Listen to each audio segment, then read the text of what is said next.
Em nome do Pai, e do Filho, e do Espírito Santo. Amém. Louvado seja nosso Senhor Jesus Cristo. Para sempre seja louvado. Sejam todos muito bem-vindos. Eu sou Reginaldo Bernardi, teólogo católico. Esse é o nosso canal Dicas da Fé Católica. Nosso canal é um canal onde nós levamos conteúdos sobre doutrina católica, né? É um conteúdo que também vai ser um canal onde teremos conteúdo oracional, rezaremos o Santo Terço e outras orações também, né? É um canal também onde nós levamos notícias relacionadas à igreja, tá bom? Acontece alguma coisa de destaque, nós trazemos para você no nosso canal, tá bom? Nós estamos fazendo uma série de conversas a respeito dos dogmas marianos, não é? Eu gostaria de continuar, e vou continuar essa conversa aqui no nosso canal. Porém, hoje nós vamos falar sobre um outro assunto, tá bom? Mas antes, quero pedir a você que reze comigo. Nós não podemos fazer nada nessa vida sem antes pedir a graça de Deus. Nada melhor do que pedir a graça de Deus rezando, não é mesmo? Rezem comigo, em nome do Pai, do Filho, do Espírito Santo. Amém. Vinde, Espírito Santo, enchei os corações dos vossos fiéis, acendei neles o fogo do vosso amor. Enviai, Senhor, o vosso Santo Espírito, e tudo será criado, e renovareis a face da terra. Oremos.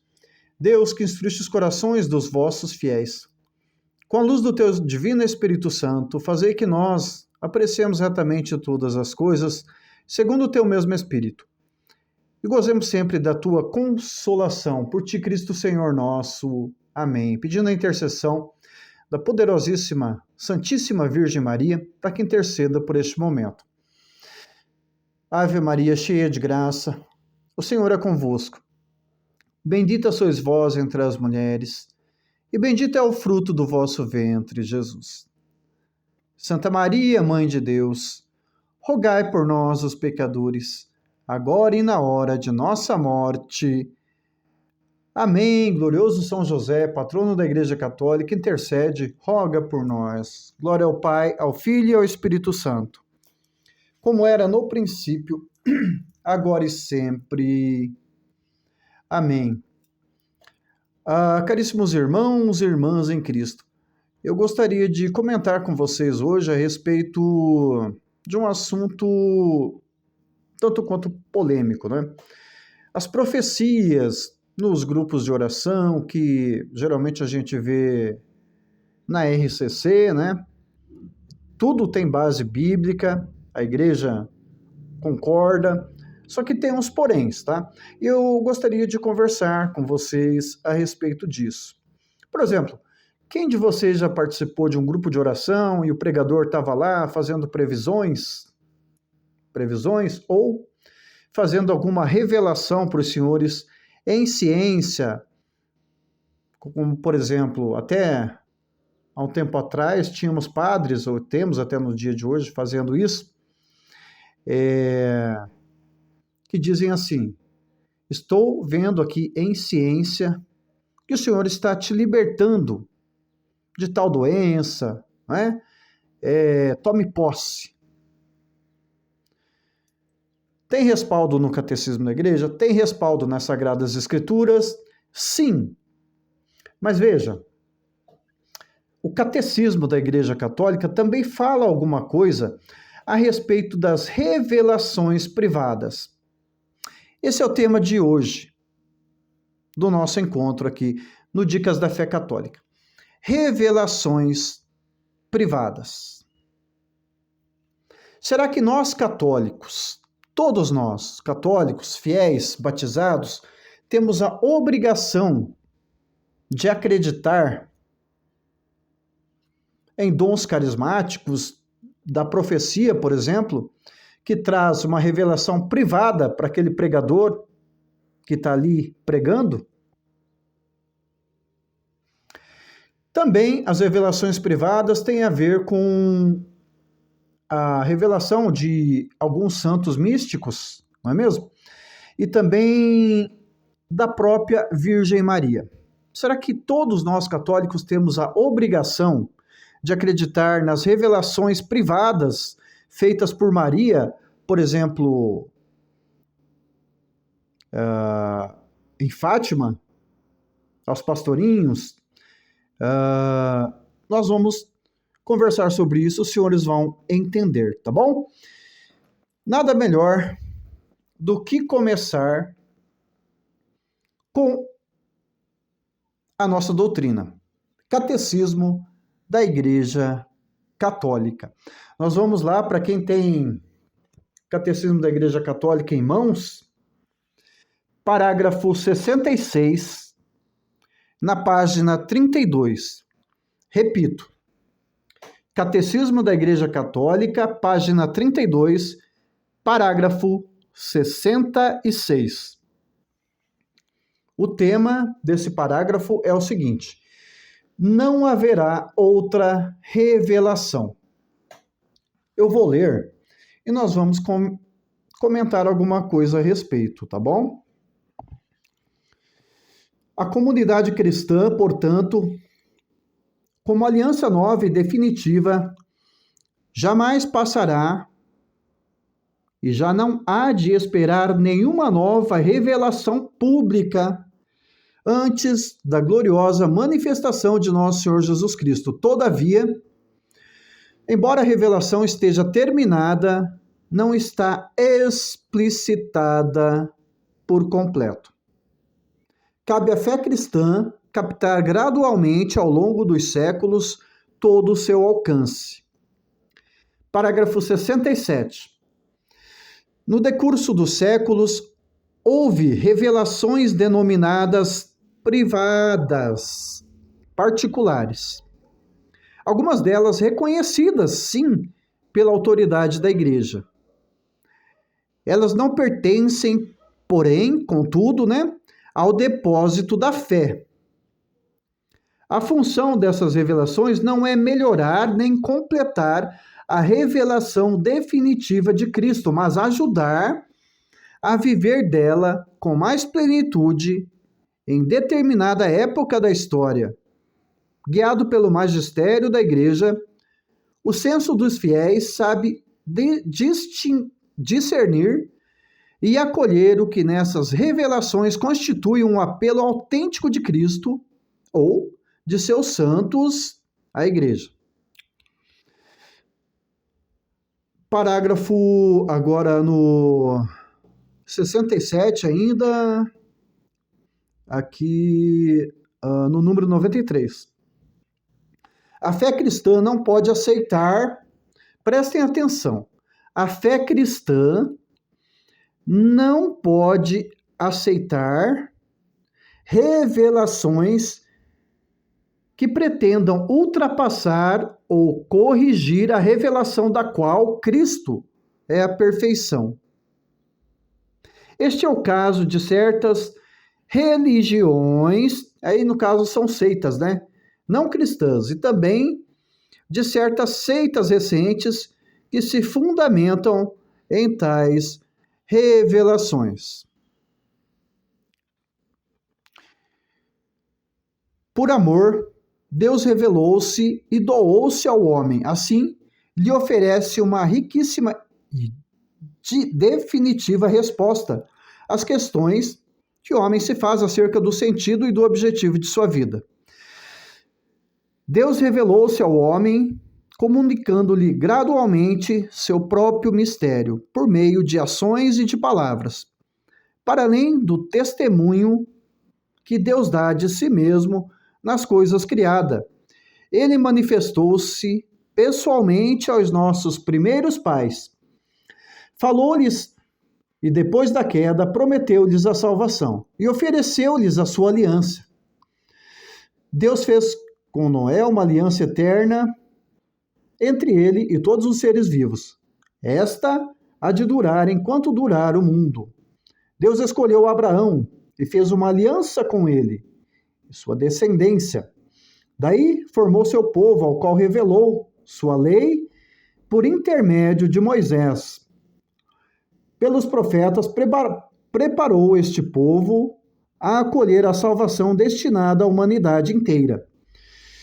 Olha só, Deus revelou-se plenamente, enviando seu próprio Filho, no qual estabeleceu sua aliança para sempre. O Filho é a palavra definitiva do Pai, de modo que, depois dele, não há outra revelação. Jesus Cristo, nosso Salvador, nosso Senhor, é a plenitude da revelação de Deus. Bom, nós temos também a palavra de Paulo sobre alguns dons que nós vemos comumente serem usados na RCC. Nos grupos de orações da RCC, dom de línguas e tudo mais. Será que o dom de línguas ele pode ser usado assim normalmente em todas as reuniões dos grupos de oração, etc.? Vamos ver o que Paulo ele nos fala a respeito. Sim.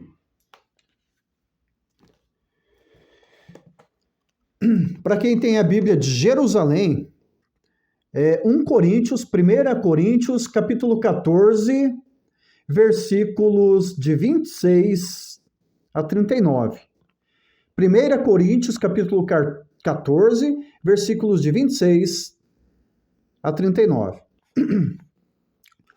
Os carismas e regras práticas. Que fazer, pois, irmãos? Quando estáis reunidos, cada um de vós pode cantar um cântico, proferir um ensinamento ou uma revelação, proferir um ensinamento ou uma revelação. Sim, mas veja.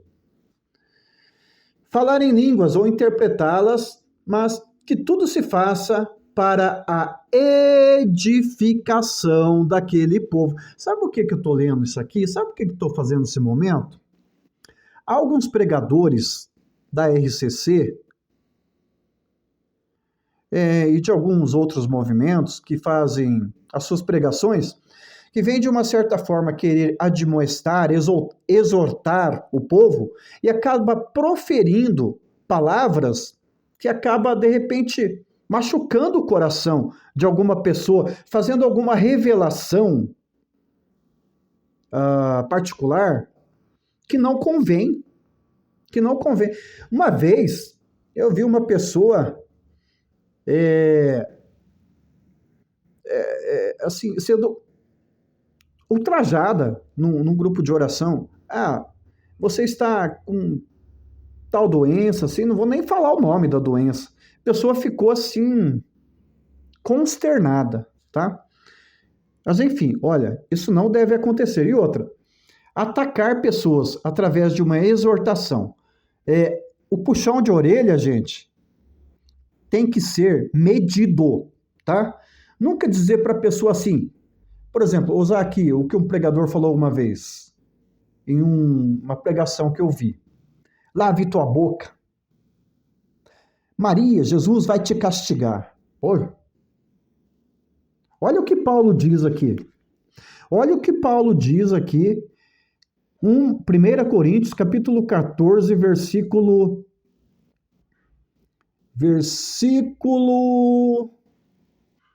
26, na Bíblia de Jerusalém. Cada um de vós pode cantar um cântico, proferir um ensinamento ou uma revelação particular, falar em línguas ou interpretá-las, mas que tudo se faça para a edificação. E a igreja ensina que tudo deve estar em conformidade com o bispo e com o padre, tá bom? Veja só. Se há quem fale em línguas, fale 2 ou no máximo 3, um após o outro. E olha só, e que alguém as interprete. Se num grupo de oração você estiver orando em línguas, não é lícito orar em línguas se do teu lado não tiver uma pessoa que interprete aquilo que você está falando na língua dos anjos, em línguas.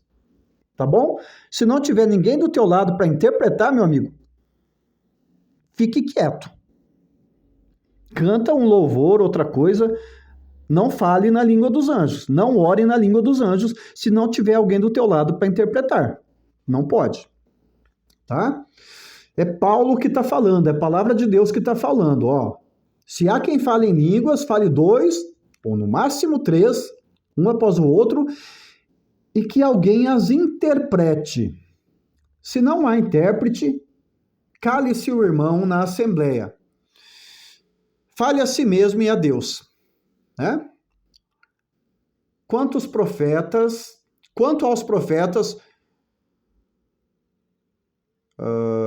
2 ou 3 tomem a palavra e o outro jejuem.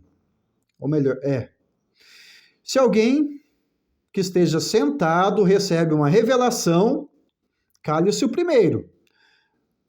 Alguém está falando lá, a pessoa teve uma revelação, o pregador fique quieto, e daí quem vai falar é aquele que teve a revelação. Mas enfim. Vós todos podeis profetizar, mas cada um a seu turno, para que todos sejam instruídos e encorajados. Os espíritos dos profetas estão submissos aos profetas. Pois Deus não é Deus da desordem, mas da paz. Tem que haver harmonia também, num grupo de oração, numa oração em línguas, enfim, em todos os dons, mas principalmente no dom de línguas, dom da profecia, tá? Como acontece em todas as igrejas dos santos. Estejam caladas as mulheres nas assembleias. Bom, enfim, isso aqui é da época do Paulo, tá? Pois não lhes é permitido tomar a palavra. Na época de Jesus, as mulheres não tinham muita vez, né? Veja só. Devem ficar submissas, como diz também a lei. Se desejam instruir-se sobre algum ponto, interroguem os maridos em casa. Bom, enfim. Não é conveniente que a mulher fale nas assembleias. Mas, enfim, isso aqui é tempo de Jesus. Porventura, a palavra de Deus tem seu ponto de partida em vós. Ou foste vós os únicos que recebestes?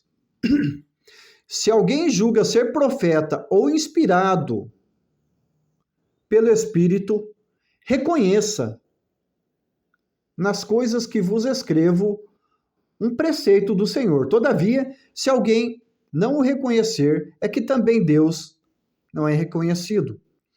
Por conseguinte, irmãos, aspirai ao dom da profecia e não impeçais que alguém fale em línguas. Mas, olha só, tudo se faça com decoro e com ordem. Enfim. Eu não sei se você, meu irmão, entendeu. Mas como eu disse, no dom de línguas tem que haver uma ordem, tem que haver também quem interprete. Agora, eu quero falar um pouco com vocês a respeito de revelações particulares. Católico é obrigado a acreditar numa revelação particular, seja da parte de Nossa Senhora, Maria, seja da parte de um pregador de um movimento como a RCC, seja por parte de um santo místico?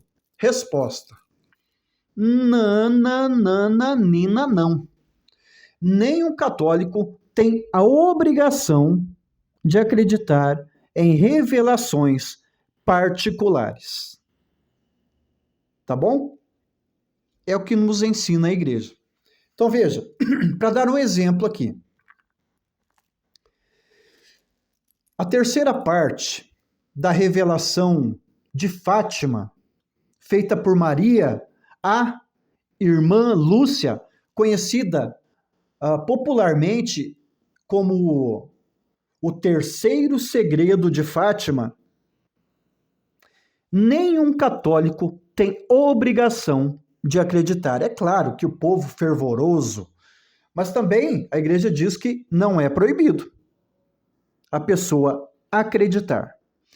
É livre para a pessoa acreditar a partir do momento que não deturpe a revelação plena que é nosso Senhor Jesus Cristo, que é a nossa salvação. Se não interfere negativamente no projeto assim, salvífico de Deus, a nossa salvação, você é livre, católico é livre para acreditar, sim.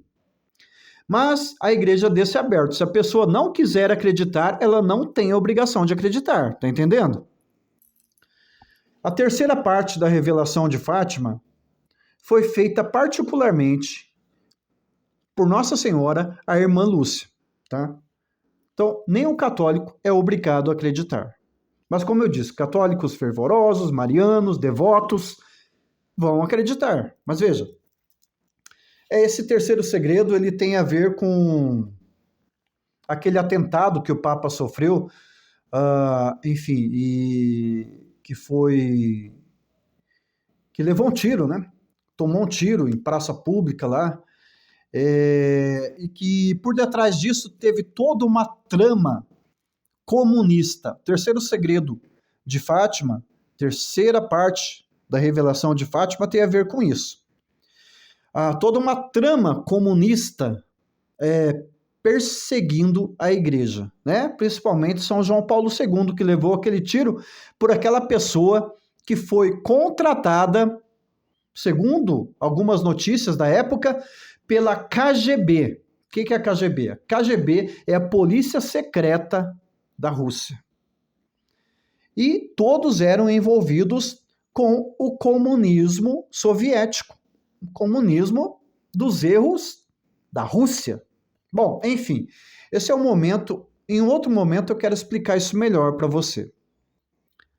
Mas esse terceiro segredo, essa terceira revelação, foi feita particularmente por Maria, a irmã Lúcia. Então, nós católicos não temos obrigação de acreditar. Aliás, gente, por causa disso, que foi uma revelação privada, muita gente ainda põe em xeque, né? Essa revelação que foi feita pela irmã Lúcia do terceiro segredo, que o Papa São João Paulo II revelou, né? Enfim, e muita gente diz que ainda não aconteceu, que tá para acontecer, que não é aquilo não, que é outra coisa, que tem a ver com guerra nuclear, que tem a ver com apocalipse, enfim. É tudo especulação. Por isso que é bom, gente. A igreja orienta. A igreja diz, você acredita se você quiser. Mas se você, enfim, não quiser acreditar, não acredite. Tá? Então, isso a igreja deixa livre. Nenhum católico é obrigado a acreditar em revelações privadas. Tá, mas e o dom da profecia? É bíblico, nós acabamos de ver aqui, nós acabamos de ler na Bíblia de Jerusalém, Paulo falando sobre os carismas, Paulo falando sobre o dom de línguas, Paulo falando sobre o dom da profecia, quem pode fazer, quem que não pode, o que deve, o que não deve. Eu só digo assim, o dom da ciência, aquela pessoa, aquele pregador, ele tem que ser... Todas essas afirmações devem ser embasadas, toda a pregação dele, na verdade, né? Deve ser embasada na doutrina católica, deve conhecer o catecismo da igreja, digamos assim, de cabo a rabo. Da primeira à última página, deve conhecer profundamente o catecismo da igreja. Esse pregador, ele deve ter intimidade, conhecer profundamente as Sagradas Escrituras, conhecer detalhadamente que os profetas revelaram, enfim, toda a revelação da Sagrada Escritura, deve conhecer profundamente também a sagrada tradição apostólica, que é tudo aquilo que Jesus fez e ensinou e falou, que foi transmitido até nós oralmente. E também deve ser uma pessoa de oração. Mas, se vocês perguntarem para mim, Reginaldo, se você estiver em um grupo de oração e uma pessoa profetizar algo que foi revelado pelo Espírito Santo ali, particularmente para ela, sobre você, você vai acreditar? Olha, você, meu irmão, você é livre para acreditar. É bíblico, tem embasamento na Bíblia, tem embasamento no catecismo, mas eu, particularmente, sou cético quanto a isso. Eu custo acreditar numa revelação feita por um pregador da RCC, ainda mais aqueles que mais xingam do que exortam, tá? Então, veja, a pessoa falar de uma pessoa da tua família, chegar para aquela pessoa, você está, por exemplo, uma pessoa da sua família faleceu. Aí o pregador que está lá fala, estou vendo uma pessoa aqui de tal família, a pessoa da família está aqui, a pessoa daquela família que faleceu está aqui. Eu vou dizer para você o seguinte, esse ente querido teu que faleceu está passando pelo purgatório. Tenha calma. Está passando pelo purgatório. Eu não vou acreditar e ainda por cima vou ficar muito aborrecido. Por quê? A gente conviveu com a pessoa, a gente sabe da santidade daquela pessoa, a gente sabe também que o purgatório, pessoa que passa alma que passa pelo purgatório já está salva, só está se purificando. Mas enfim, eu não acreditaria. E ficaria extremamente aborrecido. Então, o pregador ele tem que saber o que fala. E ali, o povo acredita que é inspirado pelo Espírito Santo. E a igreja diz que sim, né? Tem a inspiração do Espírito Santo. Paulo apóstolo falava, pregava, admoestava, exortava, inspiradíssimo pelo Espírito Santo. Em 2008, eu concluí, está aqui o certificado, eu concluí a escola Paulo Apóstolo. Eu aprendi todos os dons da RCC. Mas veja, gente, revelações privadas comigo não cola mais, tá bom? Mesmo que seja relacionada a Maria, tá bom? Reginaldo, você acredita na terceira parte da revelação de Fátima, no terceiro segredo de Fátima? Eu digo enfaticamente, não. Eu, Reginaldo, não acredito. Porque foi uma revelação particular. Aí temos que ter estudos e mais estudos, nos debruçar sobre o tema, investigação, investigar coisas, e a gente vai ter algum conhecimento, né? Enfim, santos místicos. Santos místicos falam muitas coisas a respeito de revelações, que o Senhor me... por exemplo,